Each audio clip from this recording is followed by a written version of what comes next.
Hello सांगमाने welcome back to my YouTube channel.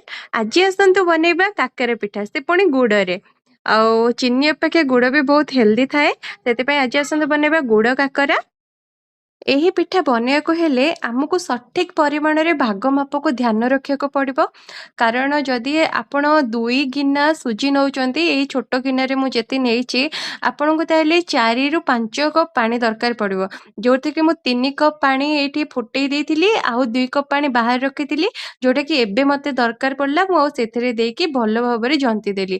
ଆଉ ଏଇଠି 2 କପ୍ ସୁଜିରେ ମୁଁ 1 କପ୍ ଗୁଡ଼ ନେଇଥିଲି। ଆଉ ଦେଖନ୍ତୁ ଜନ୍ତଣୀଟା ଆମର ବହୁତ ହି ସଫ୍ଟ ହେଇଛି ଆଉ ବହୁତ ହି ବଢିଆ ଭାବରେ ହେଇଯାଇଛି। ଆପଣ ଯଦି ଆଉ ଟିକେ ପାଣି ଦରକାର ଆପଣଙ୍କୁ ଆବଶ୍ୟକ ହିସାବରେ ବି ଦେଇପାରିବେ। ତାପରେ ମୁଁ ଆକୁ ହେଇଗଲା ପରେ ଘୋଡେଇକି ରଖିଦେଇଛି। ଆଉ ଏଇଠି ଆସନ୍ତୁ ଆମେ ଏବେ ବନେଇବା ନଡିଆର ପୁର। ଏଠି ମୁଁ ନଡିଆ ଖାଲି ନେଇଛି, ଆପଣ ଚାହିଁଲେ ନଡିଆ ସାଙ୍ଗରେ ଛେନା ବି ନେଇପାରିବେ। ଆଉ ଏଇଠି ଖାଲି ମୋ ପାଖରେ ନଡିଆ ଥିଲା ଯେହେତୁ ଖାଲି ନଡିଆ ପୁର ବନଉଛି। ନଡିଆ ଏଇ ଯୋଉ 3 ଫାଳ ଦେଖିଲେ ତାକୁ ଭଲ ଭାବରେ କୋରିକି ମୁଁ ଗୋଟେ ପ୍ୟାନ ରେ ତାକୁ ଭାଜୁଛି। ଆଉ ଟିକେ ଭାଜି ହେଇ ଆସିଲା ପରେ ଆମେ ସେଇଥିରେ ଏବେ ଦେଇଦେବା 1 କପ୍ ଚିନି। ଆଉ ଏଇଠି ଆପଣ ଅଧିକ କି ବେଶୀ ଚିନି ନେଇପାରିବେ, କିନ୍ତୁ ମୁଁ 1 କପ୍ ନେଇଛି ଚିନି, ମାନେ 1 ଗିନା। ଆଉ ଏଇଠି ଚିନି ଦେଇ ସାରିଲା ପରେ ମୁଁ ଏଇଠି ଦେଇଛି ଗୋଲମରିଚର ଗୁଣ୍ଡ। ଆଉ ଏଇ ଯୋଉ 4ଟା ଆପଣ ଗୁଜୁରାତି ଦେଖୁଛନ୍ତି ତାକୁ ମୁଁ ଛେଚିକି ସେଇଥିରେ ଦେଇ ଦେଇଛି। ଆଉ ତାକୁ ଭଲ ଭାବରେ ମୁଁ ଭାଜି ଦେଇଛି। ଭାଜି ସାରିଲା ପରେ ଆପଣ ଯୋଉ ବାସ୍ନାଟା ଆସିବ ଆପଣ ହିଁ ଜାଣିପାରିବେ ଯେ ଆପଣଙ୍କର ପୁରା ରେଡି ହେଇଗଲାଣି ବୋଲି। ଏବେ ଆମେ ସୁଜିକୁ କାଢିକି ଭଲ ଭାବରେ ଚକଟି ଦବା।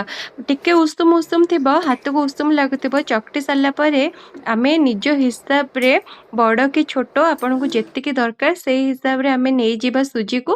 ଆଉ ଆପଣ ମାନଙ୍କର ହିସାବରେ ଯେମିତି ଆପଣ ଲମ୍ବା ସେପ୍ ଦେଇପାରିବେ, ଗୋଲ ସେପ୍ ଦେଇପାରିବେ, ଯେମିତି ଆପଣଙ୍କୁ ପସନ୍ଦ ସେଇ ହିସାବରେ ଦେଇଦେବେ। କିନ୍ତୁ ମୁଁ ଏଇଠି ଗୋଲ ଗୋଲ କରିଛି। ଆଉ ଏଇଠି ଦେଖନ୍ତୁ କେତେ ସୁନ୍ଦର ଭାବରେ ମାନେ ପତଲା ପତଲା ହଉଛି, ବିଲକୁଲ ବି ଫାଟୁନି, ବହୁତ ହି ଭଲ ଭାବରେ ହବ। ଆଉ ଏଇଠି ମୁଁ ନଡିଆ ପୁର ଦେଇ ଦଉଛି। ମୁଁ ଯେହେତୁ ଟିକେ ବଡ ବଡ କରିଛି ସେଇଥିପାଇଁ ମୁଁ ଟିକେ ବେଶୀ ପୁର ଦଉଛି। ଯଦି ଆପଣ ପିଠା ଛୋଟ ଛୋଟ ହଉଥିବ ତାହେଲେ ଟିକେ କମ ଦେବେ, ନହେଲେ ସେଇଟା ପୁରା ଫାଟିଯିବ ଆଉ ତେଲରେ ପୁରା ମିଶିଯିବ। ଆଉ ଏଇଠି ପିଠାଟାକୁ ମୁଁ କରିସାରିଲା ପରେ ଏକ୍ସଟ୍ରା ଯେତିକି ସୁଜି ବାହାରକୁ ବାହାରିଲା ମୁଁ ସେଗୁଡା ବାହାର କରିଦେଲି। ନହେଲେ ସେ ପୁରା ସେଇ ଜାଗାଟା ପୁରା ମୋଟା ହେଇଯାଇଥାନ୍ତା, ଭିତରୁ ସିଝି ନଥାନ୍ତା, ଜମା ବି ଖାଇବା ପାଇଁ ଭଲ ଲାଗିନଥାନ୍ତା। ସେଇଥିପାଇଁ ମୁଁ କାଢି ଦେଇଛି। ଆଉ ଏଇଠି କେତେ ସୁନ୍ଦର ଭାବରେ ଦେଖନ୍ତୁ ଗୋଲ ଗୋଲ ପୁରା ହେଇଗଲା। ଏବେ ଆମେ ତାକୁ ଫ୍ରାଏ କରି ନବା ଚାଲନ୍ତୁ। ଏଇଠି ତେଲ ପୁରା ଗରମ ହେଇଯାଇଥିଲା। ଏବେ ଆମେ ପିଠା ଗୁଡାକୁ ସବୁ ପକେଇଦବା ସେଇଥିରେ। ଯେତିକି ମୋର ଛୋଟ କଡେଇଟା ଥିଲା ସେଥିପାଇଁ ମୁଁ 2 ରୁ 3ଟା ପିଠା ସେଥିରେ ପକେଇ ପାରୁଥିଲି। ଯଦି ବଡ କଡେଇ ଥିବ